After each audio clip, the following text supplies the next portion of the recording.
मित्रों, उस अघोरी साधु ने अपने दिव्य ज्ञान से एक ऐसा प्रयोग करके दिखाया जिसकी कल्पना तो आप कर सकते हैं, क्योंकि कल्पना करने के लिए आप स्वतंत्र हैं, लेकिन उसको वास्तविकता के धरातल पर लाना असंभव है। इस प्रसंग का वर्णन रामास्वामी, जो एक महान सन्यासी रहे हैं, अपनी किताब लिविंग विद हिमालय मास्टर्स में किया है। रामास्वामी आगे लिखते हैं, सन 1942 की बात है। मैं बद्रीनाथ धाम की यात्रा पर निकला था। मार्ग में एक स्थान पड़ता है, श्रीनगर, जो गंगा तट पर बसा हुआ है। श्रीनगर से लगभग 5 मील दूर एक छोटा सा शक्ति मंदिर है, और वहां से 2 मील नीचे गंगा किनारे एक अघोरी बाबा की गुफा थी। श्रीनगर के आसपास के ग्रामीण इस अघोरी बाबा से भयभीत रहते थे। कोई भी उनके पास नहीं जाता। कहते थे कि जो भी वहां गया, उन्होंने उसे गालियां दी या पत्थर फेंके। वे लगभग 6 फुट 5 इंच लंबे, 80 वर्ष के, अत्यंत बलशाली प्रतीत होते थे। उनके जटाजूट और घनी दाढ़ी थी। शरीर पर केवल झूठ का एक कौपीन, और गुफा में बस कुछ टाट के टुकड़े पड़े रहते।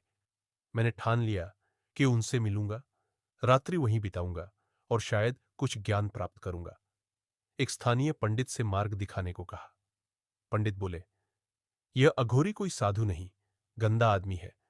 उसके पास क्यों जाना चाहते हो? परंतु मैंने उन्हें मना लिया और हम दोनों गुफा की ओर चल पड़े। संध्या का समय था। बाबा गंगा और गुफा के बीच एक शिला पर बैठे थे। उन्होंने हमें पास बैठाया और पंडित से कहा, पीठ पीछे तुम मुझे अपशब्द कहते हो और सामने हाथ जोड़ते हो, कपट क्यों? पंडित घबरा कर जाने लगे, पर बाबा ने रोका और कहा, नदी से जल लाकर दो। पंडित कांपते हुए लोटा भरकर लाए।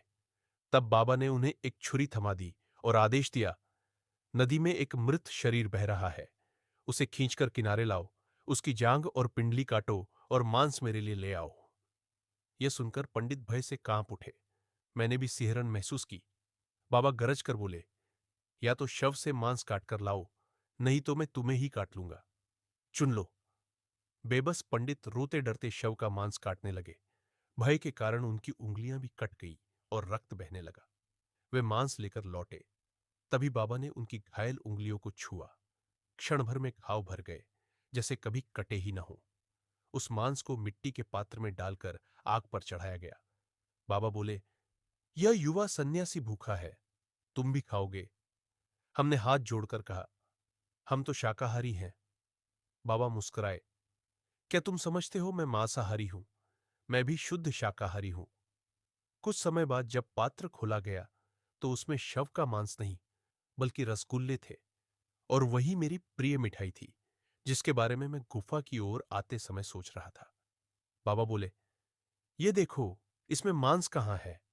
हमने रसगुल्ले खाए और शेष मिठाई पंडित को दी गई, ताकि वह गांव में बांट दे और सबको प्रमाण मिले कि यह कोई छल नहीं, वास्तविक परिवर्तन है। उस रात मैं वहीं रुक गया। गहन ध्यान के बाद बाबा से शास्त्रों पर चर्चा हुई। उनका संस्कृत ज्ञान अद्वितीय था, किंतु अत्यंत गूढ़ और कठिन। वे वास्तव में विद्वान थे, पर उनकी शैली अनोखी थी। मैंने पूछा, आप शव का मांस क्यों पकाते हैं? बाबा ने उत्तर दिया, तुम इसे मानव शरीर मानते हो, पर मृत्यु के बाद यह केवल पदार्थ है।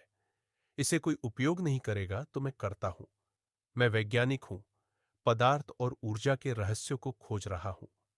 रूप बदलना ही प्रकृति का नियम है। जैसे जल, बर्फ और वाष्प बनता है, वैसे ही मैं भी रूप बदल रहा हूं। लोग अज्ञानी हैं, डरते हैं, इसलिए मैं उन्हें दूर रखने को ऐसा व्यवहार करता हूं। पर वास्तव में मैं किसी पर आश्रित नहीं रहना चाहता।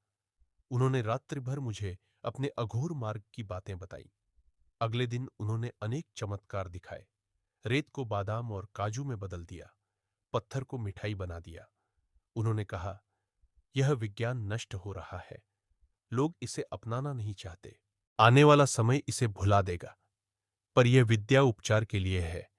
यही बताती है कि पदार्थ और ऊर्जा एक ही है।